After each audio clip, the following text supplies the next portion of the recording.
Hey guys, welcome to my Kare. It is me, the one, the only app.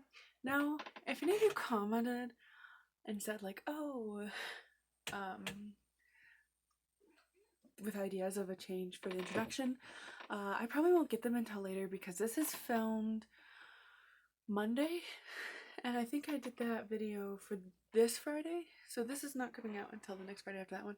Originally, it was going to be the taking pictures with that camera. However, I didn't like the way that the video turned out, so I decided not to share that video with you guys. It just was bad.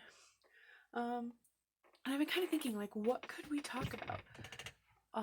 So I want to be a writer, and I thought it would be a fun idea to share my story with you guys. So we're going to go to this. So we're gonna start with Wingless, and this is the story that I want to publish, and I really hope you guys like it because I'm going to talk about this a lot. Also, if you want to clarify on anything, let me know. So I am not reading the preface yet. Well, I'll read the preface, but here are some things to know. So this story was originally a fan fiction, or at least the children of characters in a show. However, all characters mentioned in this story are my characters. The characters that have wings are rare. The cause of wings happened in a lab that will be explained further in the preface. Please enjoy this. It was written this way for a reason, and not everything will make sense right away, but as you read, it will start to make more sense. The preface will have before and the birth of the twins. It's wrote in third person. The chapters will be written in Kyler's point of view. I hope you enjoy this story as much as I enjoyed writing it. All of the characters are written the way they are for a reason. I hope you find a connection in this story the same way I did. I love that I clarify twice that this story is wrote the way it's supposed to be written. Like, thank you, writer. Preface. I'm gonna kill him, Ella screamed, grabbing tighter onto the bed as yet another contraction hit. She just kept screaming, ready to get these winged twins out. Phoenix was out helping the police, being that no one knew he was with Ella. They couldn't. So when she started to have contractions, and he got a call saying they needed help from a winged officer, off he went, leaving the girl he loved alone to have their children. The issue with someone having wings and being on a police team means they have to be willing to drop everything. They don't own their own lives anymore. The police do. The first winged human was created to see if they could. Now, however, they're encouraged, and sometimes forced, to join the military, police force, firefighting, and any other job that having someone with wings would be beneficial. At first, there were two, both created in a lab and later mated. Now there's about 1 million spread all across the world. They aren't born in hospitals in fear that they'd be taken away. The children must either be raised by a winged parent and trained as soon as possible, or they must be taken before the age of 2 so that they can one day serve their communities. It became more likely for an unwinged mother, like Ella, to give birth in secret. Not that Ella could have chosen a hospital to have her baby in. She'd have been sent away. She's wanted for 18 counts of aggravated assault, theft, and 12 cases of first-degree murder, followed by 6 cases of second-degree murder, or at least that's how many she's been caught and charged for. So when they found out she was pregnant, she knew it was going to be a tough one to deal with. I'm excited they're going to be close in age, Dax said, running his hand on his baby bump. Running his hand on his baby belly. I should say baby bump, right? I don't know. Comment below what you think. Just wait until it's your turn. I'm going to laugh so hard at you, Ella hissed. Oh, you'll see about... Oh, you see, being that I'm male, I have to have a C-section. So, Dax said, grabbing Axel's phone out of his pocket. Did you break yours again? Axel asked his pregnant boyfriend, not looking up from Ella, waiting for her to have the babies.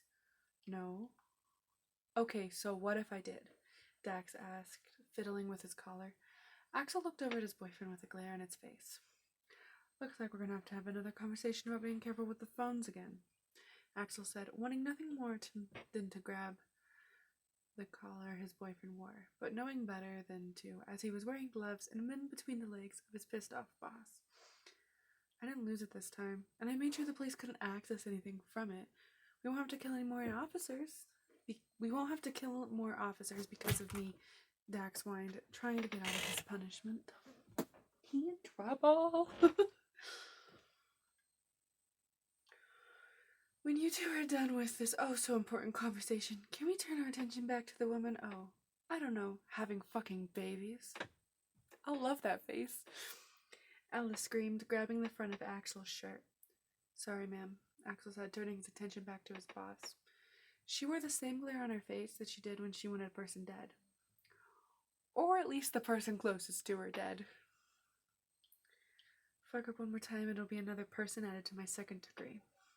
Only this one will be done by my hands, she said, lifting up the knife that sat on the table next to her, lightly touching Axel's throat with it. He pulled back quickly, taking the knife from her. She laughed before yet another contraction hit. Dax looked up at his boyfriend to see a look of fear in his eyes. As nice as Ella could be, as soon as she was in pain, she lost all sense of right or wrong. Her body is too weak to honestly care. Ella had been malnourished as a child, and somewhere along in her childhood she stopped caring. Ella's nice to a point, and only a few people she'd never turn on. Unfortunately for Axel, he wasn't one of them. A scream filled the room as one of the beautiful bundles of what other people would call joy, but Ella would call a terror, or at least at that moment was born. His cries filled the room as soon as his mother's screams calmed down. It wasn't easy to have a baby without anything, especially one that had wings. Once the little boy was clean and wearing a diaper, his cries continued. His pale gray eyes filled with tears. He was a beautiful little boy, with a head full of blonde hair. Most notably, however, was his light gray wings, ones that would take up rooms when he grew. What no one in the room saw at that moment was the dark on the base of his wings and the red at the base of his back. No one saw that his wings were dying and taking the infant with them. His brother called the attention back to him before the pain could be seen, something he'd do a lot. His little brother was rather quick to follow, another quality his big brother grew to hate. The second boy wasn't as hard as the first, and calmed down a lot quicker. The boy looked just like his brother. His wings, something's wrong, Axel said once he noticed the lack of black at the base. Dax walked over with the older of the two, comparing the wings. Ella, something's wrong, Dax said. I think I read that wrong. His wings, something's wrong, Axel said once he noticed the lack of black at the base. Dax walked over with the older of the two, comparing the wings. Ella, something's wrong, Dax said, turning to look at his boss. She sat up, unable to stand, her body wanting to give up. Her body was exhausted and seemed to be seconds from passing out. Show me, she responded, knowing what they should look like from looking at the golden red wings of her phoenix. She looked at the babies, taking her still crying boy from Dax. His wings are dying, she said, tears falling down her face. She picked up the knife, taking a deep breath to calm herself. Phoenix had just gotten off and was headed home to see his girl and his boys, to see how they looked, what color wings they had.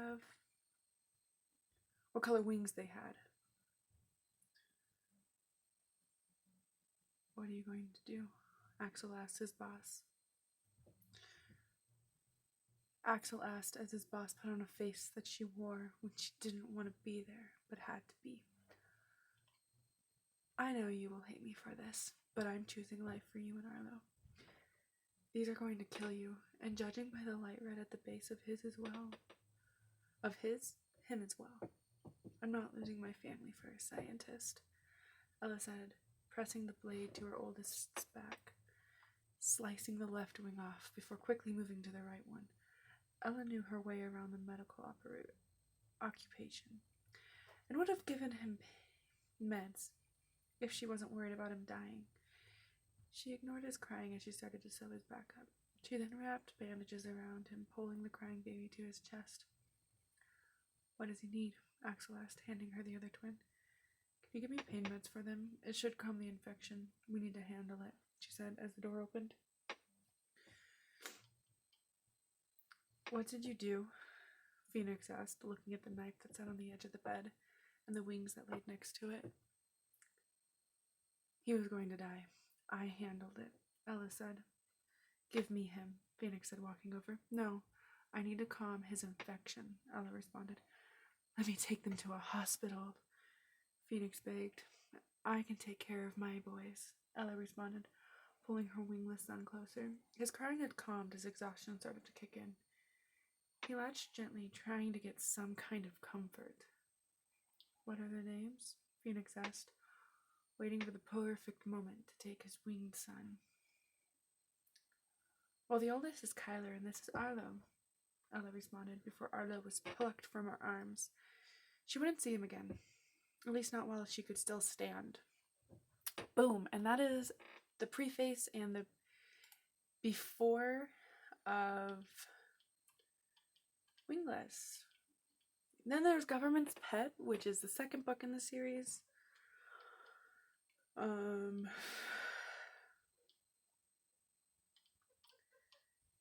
the preface isn't done, and I think I'll do that after Wingless comes out. It's pretty good. Then there's third, and it's called Learning to Love, and currently it only has a, hold on, you might want to read this. Our Hidden World, which is a different story. And before I read Our Hidden Worlds, I want to share a short from it. So this is not going to take place in Our Hidden Worlds. This is like before.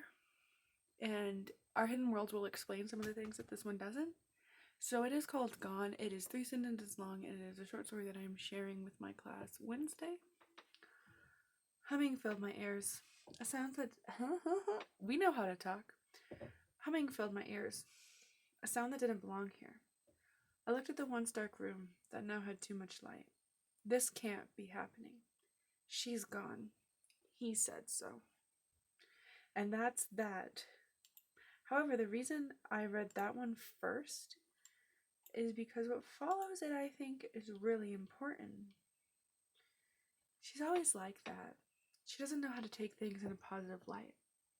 She was raised by demons, though, so I can't blame her too much. She's actually really nice, sometimes, when you truly get to know her. And that's, again, 3 sentences, the second one. So they're both from, like, the same story. They're just from different time periods. So this is Our Hidden World, and it is from the preface. That, like, the last one I read is from the preface. And that is the sister's point of view. So it's twins, and it's both of their point of views on different ones. And it's totally different time periods. This is after being adapted. So it's called Our Hidden Worlds, and there is no before you read this. And I really just plan on this one being one book. It might turn into more, but currently the plan is for it to just be one. Preface. Humans have many thoughts of things out of their reach, so a lack of understanding must be understood. However, we think it's important to tell a story. Nope, hold on, let's restart. Preface. Humans have many thoughts of things out of their reach, so a lack of understanding must be understood. However, we think it's important to tell a story of what is hidden below.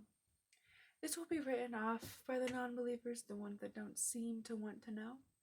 However, the few that will take this in will have an insight on what's happening on both sides. As we say below, the real torture is the not knowing. Nothing else seems to bother the humans more. However, up above, they like to hide things. Knowing the location of a loved one can be difficult. Humans are fragile little creatures. I'm not a demon in the same way that my twin is not an angel. God created the angels and the humans. Lucifer created the demons. Then, mated angels or demons created us. We wait on and torture the humans depending on our parents. We're not allowed on Earth unless we are stuck collecting a lost thing. For this to get both sides, my sister has to be included, or I work in hell, while she's stuck working in heaven. She likes it, I guess. We talk much. We don't talk much. Identical twins, but raised differently. She was raised by her mother, a soft-spoken angel without a care in the world. I was raised by a demon. Or rather, I was supposed to be. Angels and demons aren't supposed to mix, but they do, and children born from them end up badly affected. However, you see it as, however you see it as we write. However, you'll see it as we write. So enjoy it. We will both share our stories after another. We will share our stories one after another, one after the other, another, one after the other, chapter by chapter. I'll go first and she'll follow behind. We would do it by days, but I don't track days. No one really does. It's only important if you travel to Earth. She's always like that. She doesn't know how to take things in a positive light. She was raised by demons, though, so I can't blame her too much. She's actually really nice. Sometimes. When you truly get to know her, I hope you enjoy our book. And that was both of the sisters. And that's kind of how it ends. That's the preface, and then it gets into the chapter. It's actually pretty good, and I really like how it's turning out, and I think a lot of you guys will like it. Probably one of my favorite lines, is with Ember, which you guys will get to know.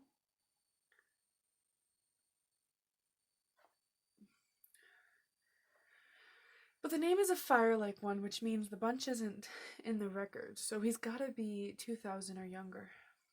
You're young, I said, wanting to find out his exact age. I know, everyone says that. I'm 19, he said. 19,000? I asked, not thinking he could be any younger than that to misbehave enough to get a job like this one. No, 19. Not 19,000, 1900. Not 19,000, 1900, 1990. Hold on, I'm bad at numbers. 1900? I asked, not thinking he could be any younger than that to misbehave enough to get a job like this. No, 19. Not 19,000, 1900, 190. I'm 19, he said, and my mouth fell open. That bunch wasn't supposed to make it. You're a baby, I whispered quietly to myself. Everyone says that. You don't know what to do with me either, do you? I know I'm not supposed to be alive, Ember said. At least he knows, but he shouldn't. Groups aren't allowed to meet until 13,000 years at least. They aren't supposed to know about the group they came from. It's dangerous for them to know. A group of children with the same personality. That's how riots start. No, I'm not confused as to what I should do with you. I'm surprised that you're still alive, I said, pulling out my phone. Everyone that needs to know already knows the king himself said it was okay for me to be alive, so you don't need to call anyone. She's calling the king. And that's kind of that. This one is called Her Animals. I absolutely adore this story. It is a hybrid story. And it's kind of a romance story, and I think you guys will like the character, like whose point of view it's told in, because it's told in first-person point of view. However, I don't know the name of the character telling the story, I don't know the gender of the character telling the story, and I know absolutely nothing about the character telling the story. I know kind of like a basic background, but I think that's what makes this so exciting to write and to tell you guys about, is because I know nothing about this character.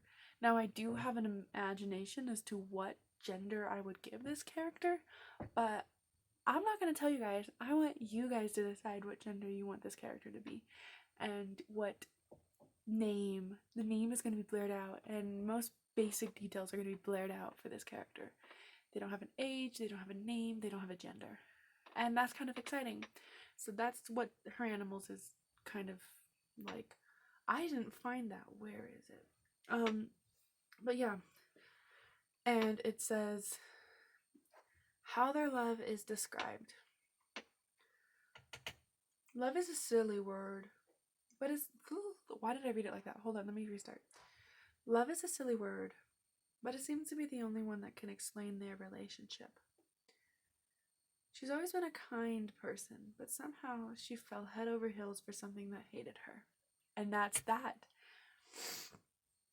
I do kind of want to put that on the back because I think it'd be interesting, and it is kind of about love. Here's the preface, though. In a world ran by humans, animals have always been test subjects. So it wasn't that surprising when hybrids came along. Cats with ears and tails, bored expressions usually found on their faces, switching back and forth between their human and animal forms. Dogs, happy little things, ears and tails that never seem to stop wagging. The tongue falling from their mouths. They stay in whatever form they are asked to, but seem to like being in their human-like form the most. Every animal seems to have a preference that most of the group likes. Snakes, however, are different. Venomous snakes seem to prefer to stay in the human form, all except for the rattlesnakes. They had tails that end in the rattle in a human form as well. Snakes are the only ones that could pass as humans. The only indication that they weren't humans were their tongues. Snakes usually slim and small, with deadly grips, completely bald, with long snake tongues.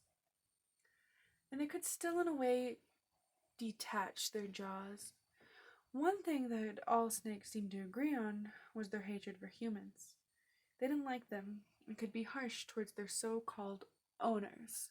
And that's how that one kind of goes. I do have like the preface started, or the first chapter started, and I don't want to give too much away on that one because I really do like it. If you knock, but this is like the thing on the door that the person reads. If you have to knock, then expect some barking. Under no circumstance are you to use the doorbell, touch it and lose a limb. I love her. She's amazing. Working dogs. I really only have the preface started, and it's kind of fun. This is one that I recommended to some missionaries that came out because they were like, "Oh, when I see your name in the bookstore, I'm gonna pick it up." I'm like, "Please don't pick up Wingless," because it deals with trans characters and gay relationships. But working dog. Preface. So before this starts, this is going to be a book about working dogs, and this is going to be told from the dog's point of view. It'll have multiple stories from service dogs, ranch dogs, and any dog that is working. It will work by chapter, and each chapter will have a different dog that it follows. It'll tell their life stories. And I'm trying to maybe, that one's going to take a lot of research, which is why it's not started. And so, like, tell me cool dogs below that are working dogs, and maybe that story will be in here, in the dog's point of view.